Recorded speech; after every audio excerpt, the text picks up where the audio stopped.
আমার পা ভেঙে গেছে। আরে তোমার পা ভাঙছে তো কি হয়েছে, আমরা তো আছি, আমরা তোমার সেবা যত্ন করব বন্ধু। তোর জন্য আমরা কত খাবার নিয়ে আসি, দেখ আমরা তো সেবা যত্ন করব।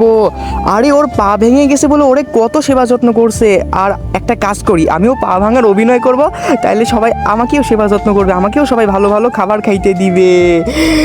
এই নাও ললিপপ খাও, যতদিন না তুমি সুস্থ হবা ততদিন আমরা তোমাকে এরকম খাবার খাওয়াইতেই থাকবো, খাও খাও।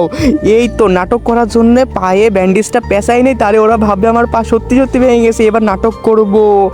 ই আ আমার পা ভেঙে গেছে, আমার কেউ তো সাহায্য করো। আরে ওর আবার পা কেমনে ভাঙলো, তো বন্ধুরা দেখা যাক নাটক কি করতে পারবে না এই ছেলেটা ধরা পড়ে যাবে। তার আগে গ্যাস আমি অন্যদের মতো কসম দেবো না, যদি আজকের এই আল্লাহ লাগাটি ভালো লেগে থাকে তাহলে ভিডিওতে একটা লাইক আর চ্যানেলটি সাবস্ক্রাইব করে দিয়ে কমেন্ট বক্সে আই লাভ ইউ আল্লাহ লিখে দাও। আরে বন্ধু তোর পা ভাঙলো কি করে, তাড়াতাড়ি আয়, চল তোকে ডাক্তারের কাছে নিয়ে যাই, তাড়াতাড়ি চল। আরে যে পা ভাঙা ওই পা দিয়ে হাঁটছে, আরে আমার ধরে ফেলেছে, আমি নাটক করছি, পলা।